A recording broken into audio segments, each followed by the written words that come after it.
Hello friends, welcome to Indian study पर आपका स्वागत है। दोस्तों, जैसा कि आप सभी लोग जानते हैं, मैं डेली बेसिस पे आपको यूपी पुलिस कांस्टेबल के लिए एग्जाम के रिगार्डिंग जीके की वीडियो प्रोवाइड करवा रहा हूं। तो मैं फिर से जीके का टेस्ट लेकर के आया हूं, जो कि आपके आने वाले एग्जाम के लिए बेहद इंपॉर्टेंट है।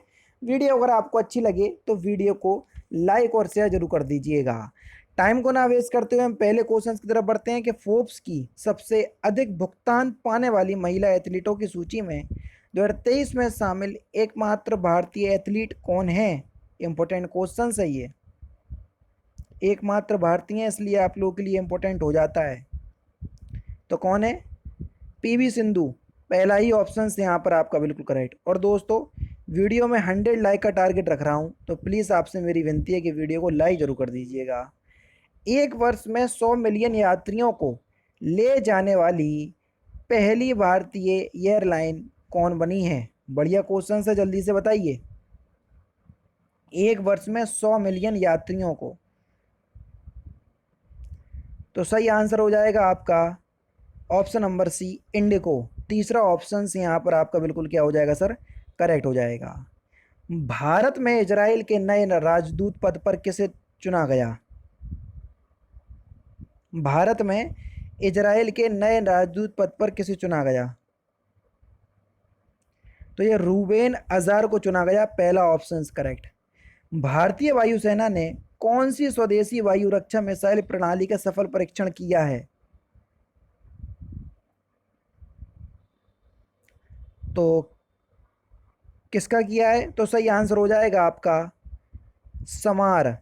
तीसरा ऑप्शन यहाँ पर आपका बिल्कुल क्या हो जाएगा सर? करेक्ट हो जाएगा। सुनिश्चित प्रतिरोध के लिए सतह से हवा में मार करने वाली मिसाइल है ये। तीसरा ऑप्शन बिल्कुल करेक्ट हो जाएगा। नेक्स्ट क्वेश्चन की तरफ चलते हैं कि 33वें व्यास सम्मान से किसे चुना गया? बढ़िया क्वेश्चन, जल्दी से बताओ। तो दोस्तों, 33वें व्यास सम्मान की अगर हम बात करें तो पुष्पा भारती को मिला। और ये हिंदी की जानी मानी लेखिका हैं पुष्पा भारती, जिनको 33वां व्यास सम्मान जो है वो प्रदान किया गया। Important questions. सर्वोच्च न्यायालय ने अनुच्छेद 370 निरस्त करने के केंद्र सरकार के फैसले को बरकरार रखा।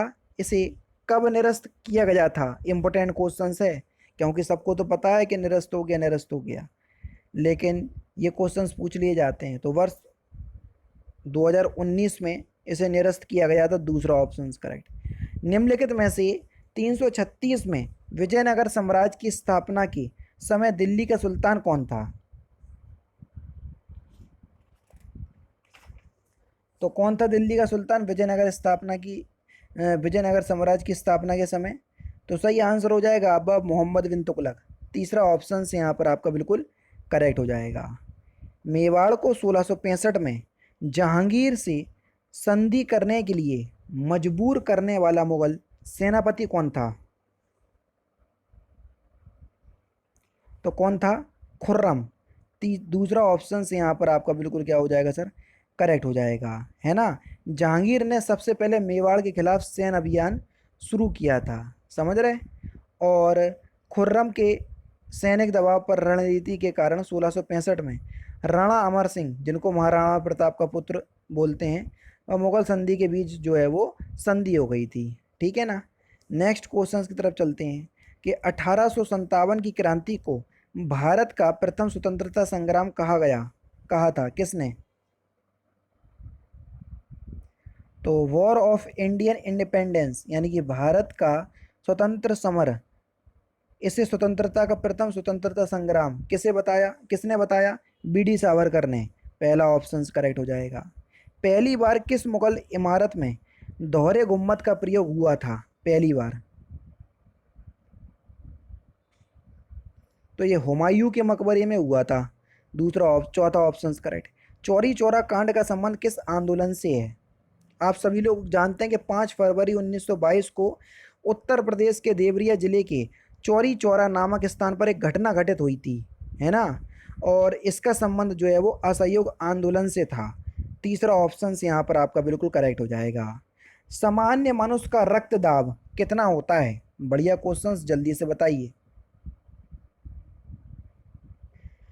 तो सामान्य मनुष्य के रक्तदाब की अगर हम बात करें तो 120/80 mmHg होता है। तीसरा ऑप्शन से यहाँ पर आपका बिल्कुल क्या हो जाएगा सर, करेक्ट हो जाएगा। एक वयस्क मानव के कितने कैनाइन दांत होते हैं? देखो बेसिकली आप सभी लोग जानते हैं कि मनुष्य के मुंह में 32 दांत जो हैं पाए जाते हैं और इनको 4 भागों में व्यक्त किया गया है। कृतघ्न जिसको इंसीसर्स बोलते हैं, भेदक या रदनक जिनको हम कैनाइंस बोलते हैं, और ये भेदक या रदनक जो कैनाइंस दांत हैं इनकी संख्या 4 होती है और इनका काम है भोजन को फाड़ने में मदद करते हैं ये, ठीक है। फिर होते हैं आपके चवड़नक जो कि मोलार्स होते हैं, और अग्र चवड़नक जिनको हम प्री मोलार्स बोलते हैं, ठीक है ना। तो फिलहाल कैनाइन दांतों की बात पूछ रहे हैं तो वो 4 प्रकार के होते हैं, ठीक है। दूसरा ऑप्शन करेक्ट। प्राकृतिक चयन द्वारा विकास का सिद्धांत किसके द्वारा प्रस्तावित किया गया था? तो किसके द्वारा प्रस्तावित किया गया था ये? तो आपका जो सही आंसर हो जाएगा वह हो जाएगा आपका चार्ल्स डार्विन। तीसरा ऑप्शन करेक्ट। यांत्रिक ऊर्जा को ध्वनि ऊर्जा में बदलने वाली युक्ति कौन सी है? बढ़िया क्वेश्चंस, जल्दी से बताओ। यांत्रिक ऊर्जा को ध्वनि ऊर्जा में बदलने वाली युक्ति, तो सही आंसर हो जाएगा आपका सितार। सितार जो है वो एक यंत्र है, जब आप इसको प्रयोग करोगे तो इसमें से ध्वनि निकलेगी। तो यांत्रिक ऊर्जा को ध्वनि ऊर्जा में परिवर्तन मिल रहा, तो इसलिए कौन है? सितार। माइक्रोफोन ये ध्वनि ऊर्जा को विद्युत ऊर्जा में रूपांतरित करता है। डायनेमो यांत्रिक ऊर्जा को विद्युत ऊर्जा में परिवर्तित करता है। और विद्युत बल्ब जो होता है वो विद्युत ऊर्जा को प्रकाश ऊर्जा में परिवर्तित करता है। तो ठीक है, ये सभी को याद रखिएगा। निम्नलिखित में से कौन सा एक धोने का सोडा जिसको वॉशिंग सोडा कहते हैं का रासायनिक सूत्र है? तो इसका रासायनिक सूत्र क्या हो जाएगा? Na2CO3.10H2O। तो देखो 5H2O भी दे दिया, 10H2O है। दूसरा ऑप्शन करेक्ट, सही सूत्र इसका दूसरा ऑप्शन करेक्ट हो जाएगा, ठीक है। 10H2O का मतलब है कि Na2 यानी कि सोडियम कार्बोनेट के मिश्रण में अगर हम जल के 10 अणु जो है वो मिलाएंगे तो ये सॉलिड अवस्था में रहेगा। जैसे ही ये 11वां अणु आएगा तुरंत में ये लिक्विड अवस्था में इसके साथ जो है वो मिक्स हो जाएगा।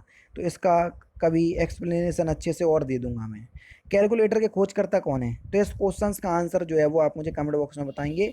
सिंपल क्वेश्चन और आपको पता भी होना चाहिए। तो दोस्तों ये थे आपके इंपॉर्टेंट और सिंपल क्वेश्चन जो कि आपकी आगामी परीक्षा यूपी पुलिस कांस्टेबल के लिए एग्जाम के रिगार्डिंग बेहद इंपॉर्टेंट है। बाकी क्लास अगर आपको अच्छी लगी तो प्लीज़ दोस्तों वीडियो को लाइक और शेयर जरूर कर दीजिएगा। मिलते हैं फिर नेक्स्ट क्लास में, नेक्स्ट सेशन में। जय हिंद, जय भारत।